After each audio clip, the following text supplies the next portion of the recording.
Nama saya Lehan Najmi Topongpun. Di sini saya akan menjelaskan perbedaan sel prokaryotik dan sel eukaryotik serta fungsi organel sel. Gambar sel prokaryotik. Ya, sel prokaryotik adalah sel yang tidak memiliki membran inti. Pada gambar sel prokaryotik terdapat beberapa bagian atau organel. Yang pertama, pili. Pili adalah tempat masuknya materi genetik selama perkawinan. Selanjutnya, plasmid. Plasmid adalah DNA ekstra kromosomal yang berfungsi sebagai pembawa sifat non-esensial. Selanjutnya, ribosom.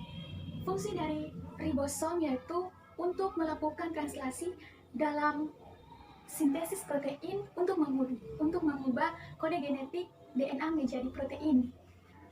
Selanjutnya, plasma. Membran plasma berfungsi sebagai pelindung sel dan mengatur masuknya membran plasma berfungsi sebagai pelindung sel dari lingkungan ekstraseluler. Kemudian nukleus berfungsi sebagai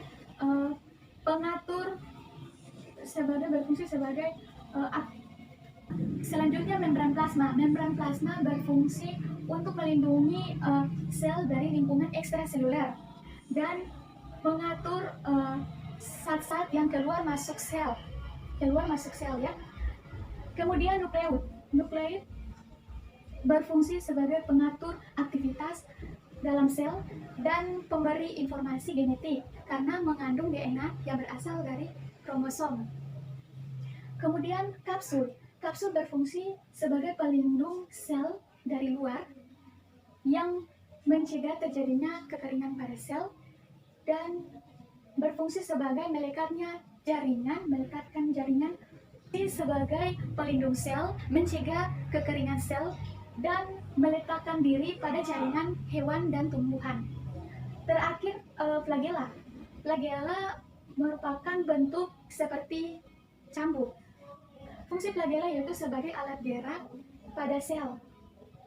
Ya, kemudian saya akan menjelaskan gambar sel eukaryotik.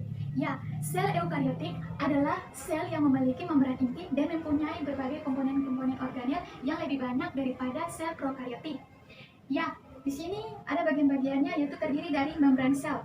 Membran sel berfungsi sebagai pembungkus organel-organel dan berfungsi untuk membungkus organel-organel sel di dalamnya. Kemudian sitoplasma. Sitoplasma adalah cairan-cairan yang berfungsi untuk tempat bereaksinya reaksi metabolisme. Kemudian mitokondria. Di dalam mitokondria terdapat beberapa lipatan yang disebut kristali. Ya, mitokondria berfungsi untuk tempat berlangsungnya respirasi aerob. Kemudian retikulum endoplasma. Retikulum endoplasma terbagi atas dua, yaitu retikulum endoplasma kasar dan retikulum endoplasma halus. Retikulum endoplasma kasar berfungsi untuk melekatnya ribosom dan sebagai tempat memperkaya senyawa protein. Sedangkan retikulum endoplasma halus merupakan retikulum endoplasma yang tidak ditempeli ribosom. Retikulum endoplasma halus berfungsi untuk sintesis lipid. Kemudian ribosom. Ribosom berfungsi untuk sintesis protein. Kemudian nukleus. Nukleus dibagi menjadi tiga, yaitu nukleoplasma, nukleolus, membran inti. Nukleus berfungsi sebagai pengatur kegiatan di dalam sel, seperti sintesis protein dan pembelahan sel. Selanjutnya aparatus Golgi. Aparatus Golgi berfungsi untuk sekresi sel, pembentukan sel, dan pembentukan lisosom. Selanjutnya lisosom.